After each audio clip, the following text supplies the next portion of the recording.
Experiential learning is central to what the Centre for Performance Science is about. The experience of doing something is something that you really have to go through. It's not something that can be conveyed by words alone.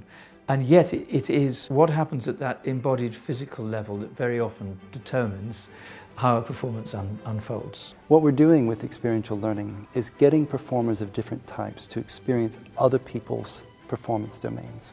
And by doing that, they can see how other people do it effectively and then draw back skills and ways to improve their own domain-specific expertise.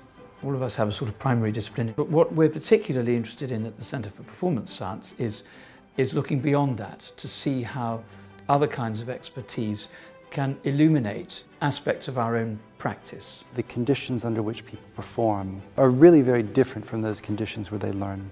So we can use simulation to turn the volume up on some aspects of stress so that people can actually experience it and to know how they're responding to it.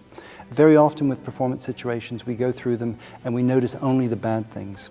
What we can do with simulation and the techniques we've developed is to isolate the good and the bad things. What do you do well? Where can you improve and where can you accentuate your strengths? The Centre for Performance Science has recently started working with the Executive Education Department in the Business School at Imperial College London. The participants in these programs have started coming to use the performance simulator here at the Royal College of Music to gain greater insight into themselves.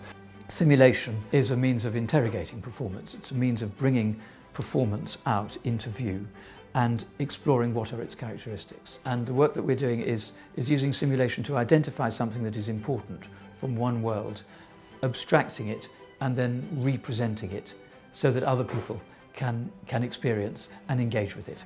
Simulation allows us to recreate the steps and the experience of performance. We do that at the Royal College of Music in our performance simulator. We also can do it in the carbon capture lab at Imperial College, where we can simulate disaster situations and teams have to come together to solve those problems. So we're working on a lab approach.